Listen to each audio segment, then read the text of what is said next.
Ngayon po ay magluluto tayo ng bringhe. Tawag po sa amin sa Bataan ay bringhe. Ewan ko lang po dyan sa inyo. Meron ako ritong chicken, meron akong Chinese chorizo, meron tayong bell pepper, tapos onions, tapos ay shrimp. Tapos, may carrots tayo. Tapos ay green peas. Tapos ay meron tayong turmeric. Yan ang ilalagay natin mamaya. Tapos, yung itlog ay para sa toppings natin yan mamaya. Gisa-gisa lang. At tapos yung ating sinaing ko na yung pinriko ko na yung aking malagkit.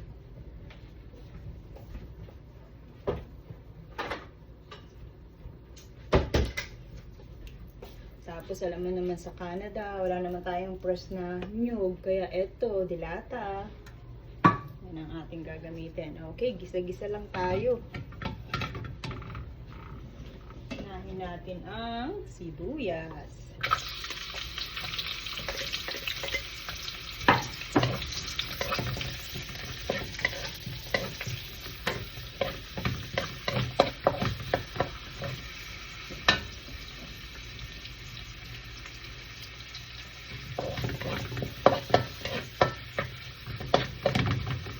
Kagagaling ko lang sa trabaho ganito ang aming gawa pag kagaling ng trabaho, magluluto na tapos kakain ng maaga para makapagpahinga ng tapos bukas na naman ng alas 6 papasok na naman, kaya hindi pa ako nagpalit ng uniform ko kasi alam ko magluluto ako, nangangamoy.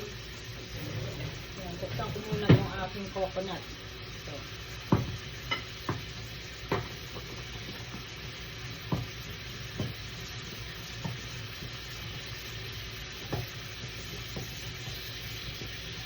forward ko na lang tong video kasi 2 minutes na sibuyas pa lang ang naluluto ko. Forward na lang mamaya pag-edit. Tapos ilalagay ko na tong bell pepper para mabango. Yan. Yan, meron na tayong aromatics. Lagyan natin ng paminta para may lasa kaagad siya. Ayan. Tapos yung aking konting asin.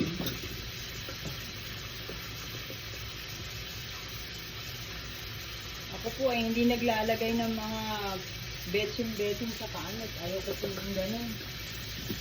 Ito po ay yung natural na lasa lamang. Lagay ko na po yung chicken. Chicken matagal-tagal maluluto. Ayan. Ito nga po palang kawali na to, galing pa to ng Pilipinas. May istorya po ito kasi may layover kami sa LA. Tapos po sabi nung CBSA, yun po yung sa custom po, sabi niya po, sigurado kang wala kang i-declare in Tagalog po, Nagalog ko na lang. So sabi ko, ninervous ako kasi sabi ko, alam ko meron akong kawali sa loob ng maleta ko. Sabi ko sa mister ko, pwede ba yun? Sabi ko, baka mamaya di pwede yung kawali. Sabi niya, magsabi ka ng totoo, sabi mo may kawali ka. Ayun po, okay naman pala. Takot pa naman ako dun sa lalaking yun, napakalaking tao pa naman. Mariosep. Ayan po. Tatakpan ko muna yan. Medyo iahay ko na ng konti kasi medyo matagal. Yan po yung istorya ng kawaling ito. Pero gustong-gusto ko po sana ito. Kaya lang, ang problema ko, yung aking stove ay flat. Itong kawali na ito design ito para sa po yata ito. Sa mayroong patulad ng mga kalan sa atin. Ito sa akin kasi po ay flat lang siya. Okay, takpan muna natin para madaling maluto. Yung aking malagkit ay okay na siya, kaya pagsasama-samahin na lang ng lahat.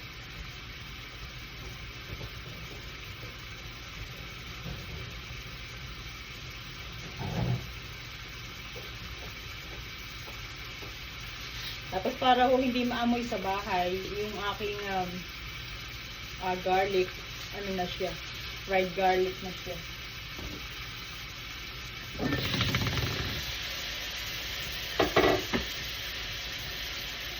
Hindi ko kasi mabuksan yung aking exhaust fan kasi maingay sa camera to, sigurado. Kaya, tiis-tiis na lang muna, ganyan.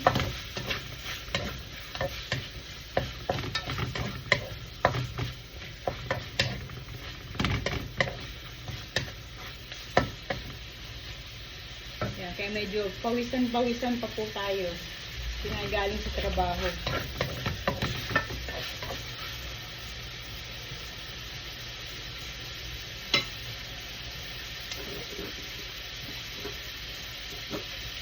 Yan, lagyan na natin itong bawang.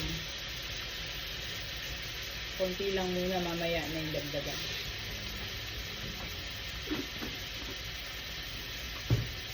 Ilalagay ko na ho itong Chinese na longganisa. Yan, ayan lang natin dyan. Kunwari po ay expert tayo, pero ano lang ho yan, chamba-chamba lang. Ayan. Ano yata, yung bringhi yata, local version po, bringhi po yata, pero sa ano yata, paella ang tawag. Sa atin ho, bringhi ito sa amin sa Bataan. Tapos yun, luto na yung aking malagkit, sasalin ko na lang, kasi pre-cook naman na siya. Alagyan ko ito ng konting patis.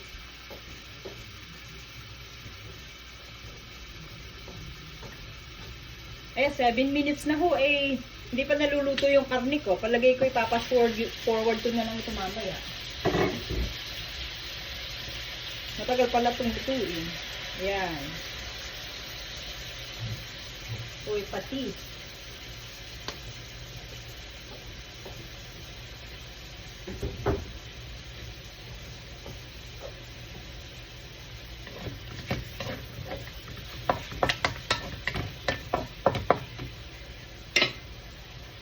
Ulit natin. Ayan, para malutong maigi yung chicken. Yun lang naman ang matagal maluto dyan. Tapos ito yung aking, flex ko lang yung aking mga tanim na carrots. Tignan nyo naman, 3 piraso, 3 in 1. Kasi hindi na nga lumaki.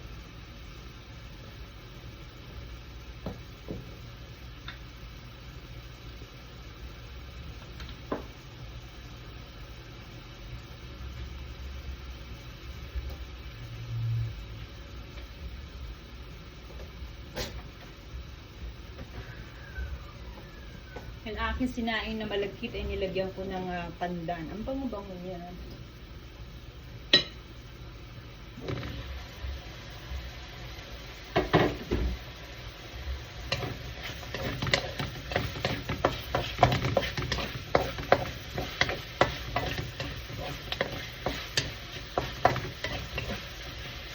Ayan. Tapos ito naman shrimp. 3 klase ho ng karne yung nilagay ko dito. Yung shrimp, yung chicken, saka yung Chinese longganisa or ano yata yung Chinese smokies, yung mga ganun ba. Limutan ko yung tawag sa atin. May tawag dyan sa atin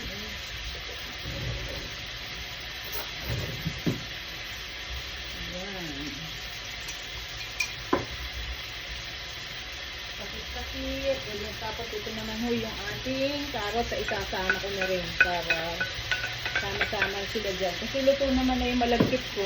Yung kanong malagkit, kaya saglit-saglit na lang yan. Ayan.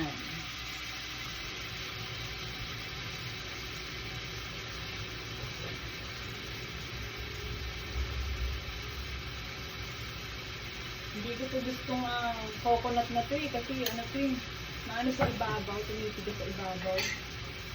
Kaya lang wala, yun lang ang nabili.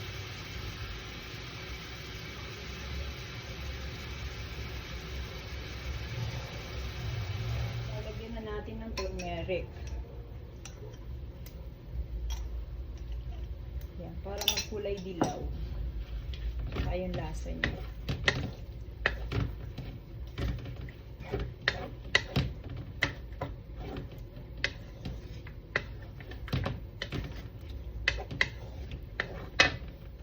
Tapos, lalagyan ko po ng konting ginger para may panlasa. Panlasa ng konting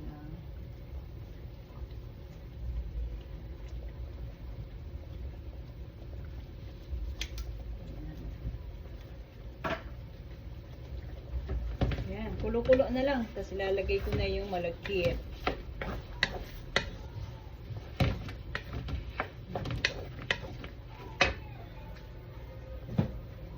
Dalawa lang ho kami ng mag-asawa dito nakakain. Kala mo naman isang buong pamilyang ang aking niluluto. Napakadami. Kasi ho yan ay baon pa namin bukas. Papasok sa trabaho. Para hindi na kami bibili ng pagkain sa labas.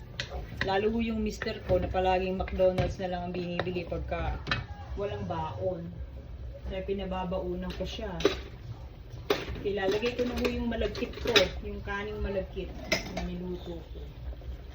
Ayan siya. Tanggalin ho natin yung pandan leaves.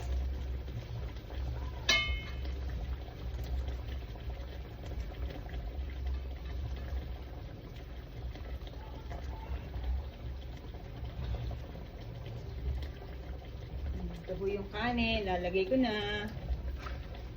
Yan.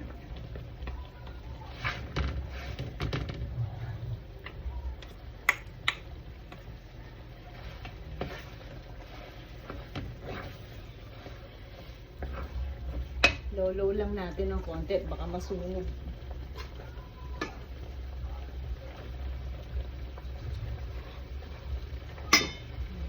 Oh, napakabango ng kanin kasi may pandan.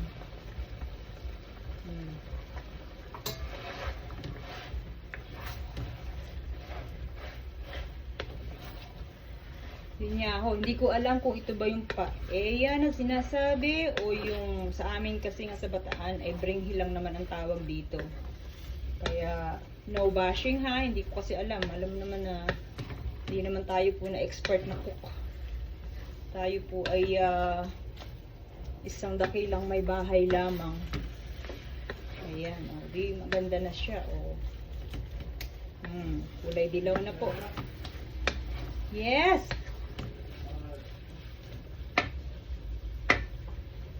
Now.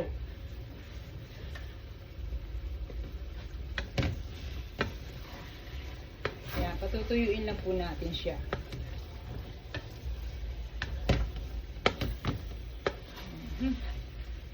Tapos, titikman natin kung tama na ba yung alat, kung lalagyan pa ba natin ng patis. Ayan ha, bago yung kutsara ko ha, baka mamay babas ninyo ako dyan ha. Ayan po. Konting alat pa.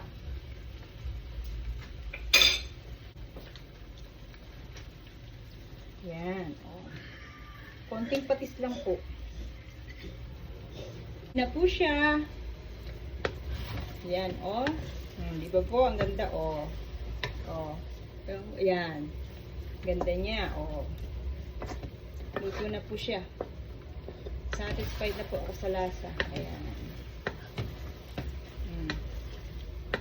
Po mga gatong pagkain ay kinakain ng mister ko, pero pagka mga simpleng kanin lamang ay naku po, hindi po.